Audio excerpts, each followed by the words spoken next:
Hi friends, எல்லாருக்கும் வணக்கம். எல்லோரும் எப்படி இருக்கீங்க? எல்லோரும் ரொம்பவே நல்லா இருப்பீங்கன்னு நம்புகிறேன். நாங்களும் ரொம்பவே நல்லா இருக்கோம்.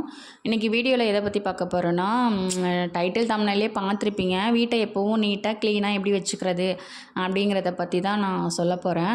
நான் வீட்டில் ரெகுலராக ஃபாலோ பண்ணுறத நான் உங்கள் கூட ஷேர் பண்ணிக்கிறேன். இடையிடையே வந்து சில டிப்ஸ் எல்லாமும் சொல்கிறேன். அது யூஸ்ஃபுல்லாகவே இருக்கும் உங்களுக்கு ரொம்பவே. வீடியோவை ஸ்கிப் பண்ணாமல் ஃபுல்லாக பாருங்கள். இப்போ தான் நம்ம சேனலை ஃபஸ்ட் டைம் பார்க்குறீங்க அப்படின்னா மறக்காமல் சப்ஸ்கிரைப் பண்ணிவிட்டு அந்த லைக் பட்டனையும் கொஞ்சம் தட்டி விட்டுருங்க. இப்போ வாங்க நம்ம வீடியோக்குள்ளே போகலாம். இப்போ ஃபஸ்ட்டு ஒன் என்ன அப்படின்னா, இப்போ நம்ம வீட்லேயே வச்சுக்கோம். இப்போ வீடு நம்ம கூட்டுறோம் அப்படின்னு வச்சுக்கோங்களேன். டெய்லி கூட்டுவோம் 2 வேளை, காலையில் அப்புறம் ஈவினிங் கூட்டுறோம் அப்படின்னா ஒட்டடை வந்து கண்டிப்பாக மேலெல்லாம் படிஞ்சு போயிருக்கும்.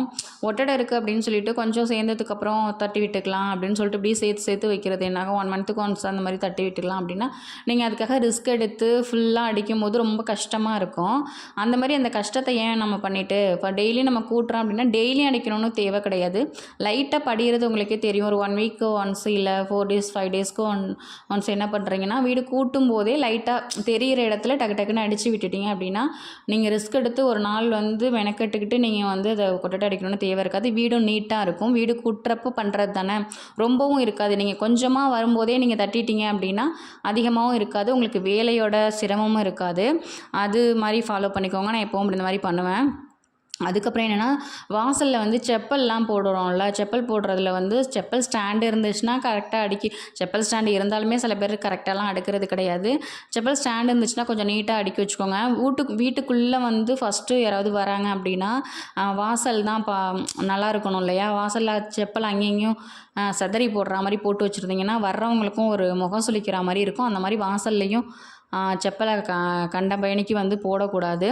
அப்படி இல்லை, உங்கள்கிட்ட செப்பல் ஸ்டாண்டு இல்லை அப்படின்னா அப்போ என்ன பண்ணுறீங்க அப்படின்னா, அட்டை பாக்ஸ்லாம் நிறைய இருக்கும்ல, கடைகள்லாம் ஜாமான் வாங்கினாலே அட்டை பாக்ஸ் கொடுக்குறாங்க. அந்த அட்டை பாக்ஸ்க்குள்ளே நீங்கள் செப்பல்லாம் போட்டு வச்சுக்கோங்க. ஸ்டாண்டு இருந்தால் ஓகே, இல்லாதவங்களுக்காக சொல்கிறேன். அட்டை பாக்ஸுங்கிறது கொஞ்சம் அசிங்கமாக இருக்கிற மாதிரிலாம் ஃபீல் பண்ணாதீங்க. செப்பல் அங்கேயும் அசிங்கமாக கிடக்கிறதுக்கு அட்டை பாக்ஸ் எவ்வளவோ மேல். அது ஓரத்தில் வச்சிட்டிங்கன்னா அவ்வளோ பெருசாக தெரிய போகிறது கிடையாது. வீடும் வந்து நம்மளுக்கு வாசல் தான் ஃபஸ்ட்டு நீட்டாக இருக்கிறதுக்கானது வந்து வாசலை தான் பார்ப்பாங்க. வாசலுக்குள்ளே வரும்போது தான் நம்ம வீடு எப்படி இருக்குங்கிறது தெரியும். அதுவே அசிங்கமாக இருந்துச்சுன்னா நீட்டாக இருக்காது இல்லையா? அதனால் ஒரு அட்டை பாக்ஸ் ஒன்றும் பிரச்சனை கிடையாது. அது அசிங்கம்லாம் கிடையாது. நீங்கள் அட்டை பாக்ஸ்க்குள்ளே தாராளமாக போட்டு வச்சுக்கலாம். அதுக்கப்புறம் ஃபஸ்ட்டு ஒன்று என்ன அப்படின்னா, ஃபஸ்ட்டில் நான் இது சொல்லியிருக்கணும். அதுதான் மெயினே. காலையில் நம்ம எழுந்திரிச்சதும் என்ன பண்ணுவோம் சார், நான் எல்லாருமே சொல்கிறதில்ல, சில பேர் என்ன பண்ணுறாங்கன்னா தூங்கி எழுந்திரிச்சிட்டு பாய் இருக்கட்டும், பெட்ஷீட்டு, தலகாணிலாம் ஏதோ ஒன்று அடுக்கி போடுறோன்னு சொல்லிட்டு தூக்கி எறிஞ்சிடுறது. திருப்பி நைட்டு எடுக்க தானே போகிறோம். அப்படியே டெய்லியும் எல்லோரும் எடுக்கிறது தான்.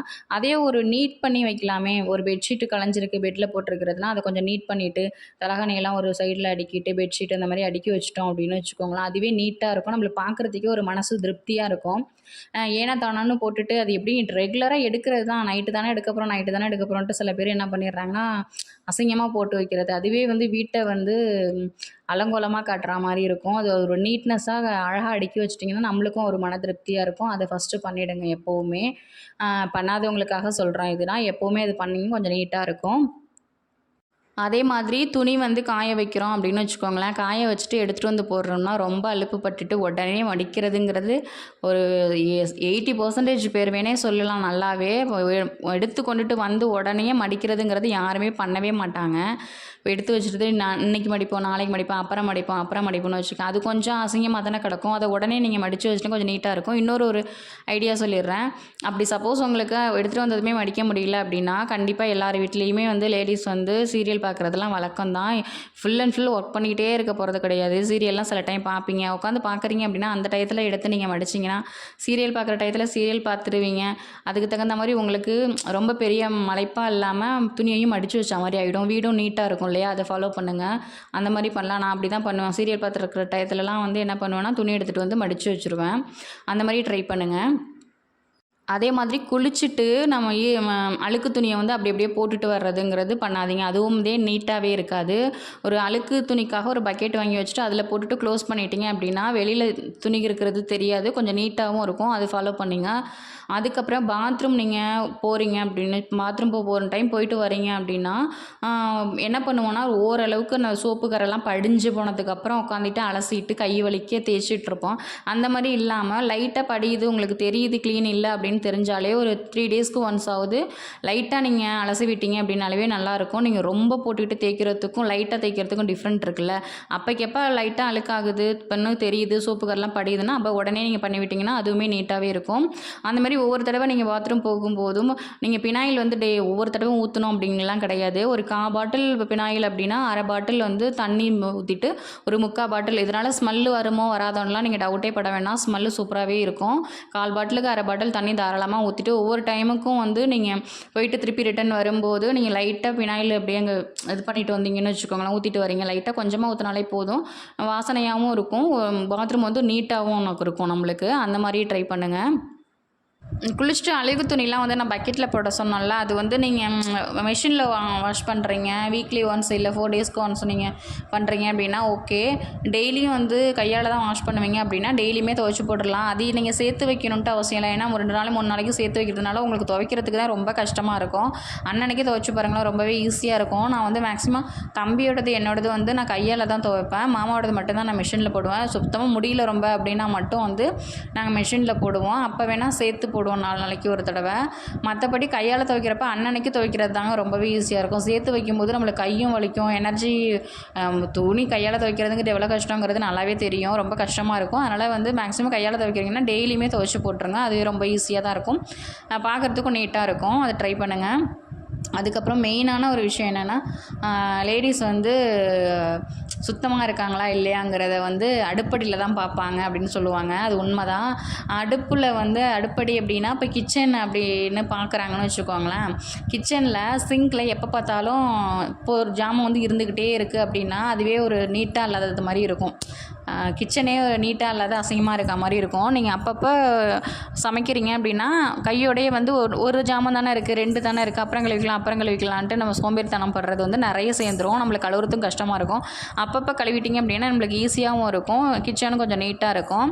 நான் வந்து அவசரமாக காலையில் ஆஃபீஸ் போகிறாங்க வீட்டுக்காரவங்க இல்லை பிள்ளைங்களை ஸ்கூலுக்கு அனுப்பணும் அப்படின்னா அது சாத்தியமே கிடையாது. கொஞ்சம் கஷ்டமாக தான் இருக்கும்.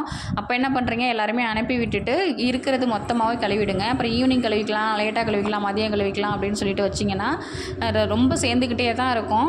உங்களுக்கு அசிங்கமாகவும் இருக்கும், ஒரு நீட்டாகவும் இருக்காது. நீங்கள் எல்லாத்தையுமே நீட் பண்ணிவிட்டு பாருங்களேன். நான் அந்த மாதிரி தான் பண்ணுவேன். இப்போ பாத்திரம் வளர்க்குறேன் இல்லை ஏதோ ஒரு துணி மடித்து வைக்கிறேன் பீரோவில் அப்படின்னு வச்சுக்கோங்களேன். மடித்து கிடிச்சு வச்சுட்டு நான் நின்று பார்ப்பேன் நல்லா இருக்கா அப்படின்னு சொல்லிட்டு. நான் என்ன மாதிரி எவ்வளோ பேர் பார்க்குறாங்களான்னு தெரியல, பட் நான் பார்ப்பேன். அது எனக்கு பிடிக்கும். ஏதோ ஒரு மனசு வந்து கொஞ்சம் திருப்தியாக இருக்க மாதிரி இருக்கும். அதுக்காக நான் பார்ப்பேன். அதுக்கப்புறம் இந்த பாக்ஸ் எதுக்காக கட்டுறேன்னா சில பொருள்லாம் நம்ம காலி ஆகிடுச்சுன்னா திரும்ப அப்படியே வச்சுட்டு எல்லா பொருளையுமே சேர்த்து கழிக்கலாம் வைக்கிற போது நம்மளுக்கு பொருளுமே சேர்ந்து போயிடும். கழுவுறதுக்கும் கஷ்டமாக இருக்க எல்லாத்தையும் சேர்த்து கழுவும் போது நான் என்ன பண்ணுவேன் அப்படின்னா ஒரு பொருள் காலி ஆகிடுச்சு அப்படின்னா அதை கழுவி கவுத்துருவேன். அப்போக்கப்போ கழுவி கவுத்துட்டு அடுத்த பொருளை கொட்டி வைக்கும்போது நம்மளுக்கு ஈஸியாக இருக்கும் வேலை. எல்லாமே நீட்டாகவும் இருக்கும் அழுக்குப்படியாமல். அதனால தான். அதே மாதிரி நம்ம வீட்டுக்கு மாப் போடுறோம் அப்படின்னா ஃபஸ்ட்டு வந்து வீட்டை நம்ம என்ன தான் க்ளீனாக கூட்டி சுத்தமாக வச்சுருந்தாலுமே மாப் போடும்போது அதில் முடி சின்ன சின்ன ஒட்டடைங்க அதெல்லாம் வந்து நம்மளுக்கு கண்ணுக்கு கூட்டும்போது வரவே வராது. மாப் போட்டோம்னா கண்டிப்பாக வரும். அதுவே நம்மளுக்கு பெரிய தலைவலி மாதிரி ஆகிடும்.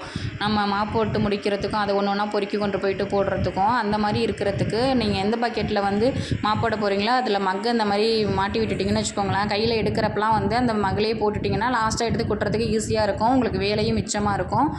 இதையுமே ட்ரை பண்ணி பாருங்கள், சூப்பராக இருக்கும். இன்னொரு டிப்ஸும் சொல்லிடுறேன். சிங்கில் வந்து நீங்கள் பாத்திரம் கழுவிட்டு இருக்கீங்கன்னா சில டைம் வந்து தண்ணி வந்து ரொம்ப ஸ்லோவாக போகும். அடைப்பு இருந்தால் தான் அந்த மாதிரி போகும்.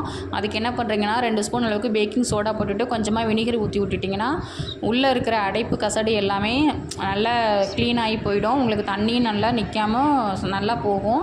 அது ட்ரை பண்ணி பாருங்கள். ஓகே ஃப்ரெண்ட்ஸ், நான் சொன்ன டிப்ஸ் எல்லாமே ரொம்ப யூஸ்ஃபுல்லாக இருக்கும்னு நம்புகிறேன். வீடியோ பிடிச்சிருந்தா லைக் பண்ணி ஷேர் பண்ணி கமெண்ட் பண்ணுங்கள். மறக்காமல் சப்ஸ்கிரைப் பண்ணிவிடுங்க. எங்கள் சேனலுக்கு சப்போர்ட் பண்ணுங்கள். ஓகே, தேங்க்யூ, பாய்.